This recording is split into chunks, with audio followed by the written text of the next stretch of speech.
Welcome back. My name is Ola, and I have a big pleasure of hosting a series, 7 Minutes with Viseven. This time, we will be talking to a winner of Internal Customer Experience Awards in category Above and Beyond. So let me welcome our delivery manager, Anna Antonenko. Anna, thank you for joining, and how are you today? Thanks so much for having me, Ola. I'm very good and happy to join this podcast. First of all, we'll be starting talking about customer satisfaction. So I know it often requires balancing priorities and thinking ahead. So I was thinking, how do you identify when this good enough isn't actually good enough anymore? And how do you then motivate your team through the changes? In general, like any project, as we all know, it has a certain framework, which is actually, a bit boring. We all know the frameworks, but still it's very handy when you have it in your toolbox. And those are, the usual artifacts that any project has. It's got like use cases, a solution, an architecture solution, the timelines that you have to provide to the customer, the test cases, the test evidences, and on and on and on. So a certain set of things that are quite well known. And if, for example, a manager, whatever it is, either a project manager or a delivery manager, trying to identify where are we within the life cycle of the project, and to navigate through it, it's very good to have a certain frame that you can use to kind of geographically locate yourself. So this is a pretty useful tool. But what also is very, very important is to have a deeper understanding of what in fact is it that the customer expects.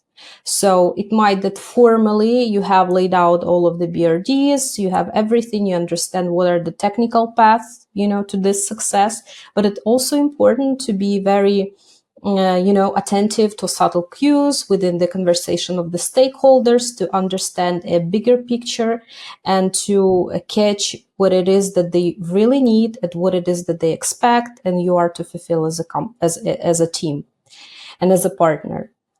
And in terms of motivation, this is, of course, any project, it is a certain insight into our customers' processes. And it's an insight for us to try and become a partner, an integral partner for the customer, and to be able to provide a service that will not only deliver, but also you as a team will be able to identify different areas where this project or deliverables will actually impact their processes, and we'll be able to suggest something to better the situation and to streamline some things and to bring more value. I'm wondering, do you have any one lesson that you could share with us that you learned from the particularly challenging client case?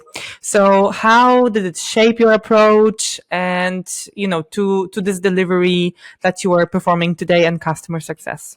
How do you feel? Yeah, absolutely. I recall one very interesting situation that I had with one of our quite big customers, and it was actually within a complex integration project. And we had a wonderful steering committee with great architects and stakeholders from the customer side.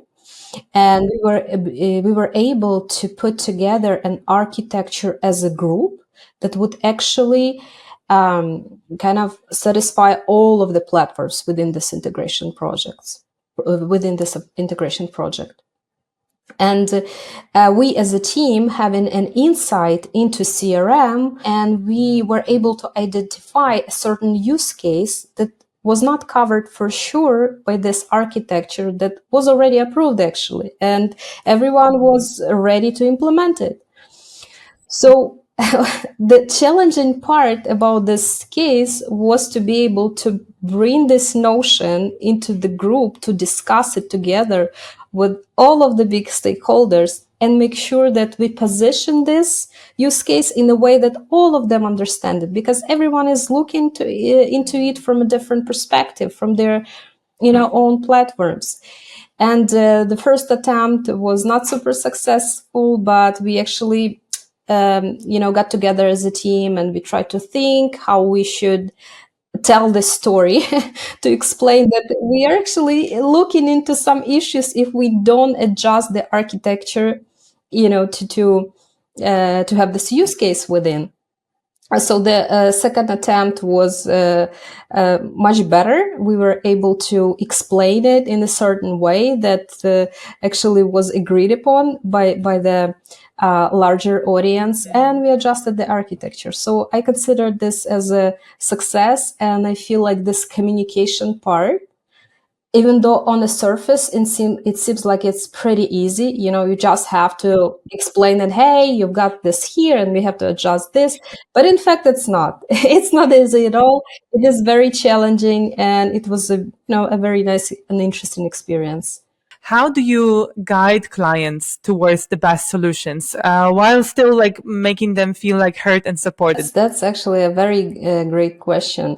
So as for me, I have recently got a motto that a client is always right in what they expect, right? They have a certain idea that they want to have, a certain outcome, and they are always right into the outcome that they want to have. This is absolutely like a truth, And when it comes to the path to this outcome that they want to have, this sometimes can be adjusted, and this is a place for us to show our expertise and use all of the experience that we had with many, many other different clients in order to propose the best solution.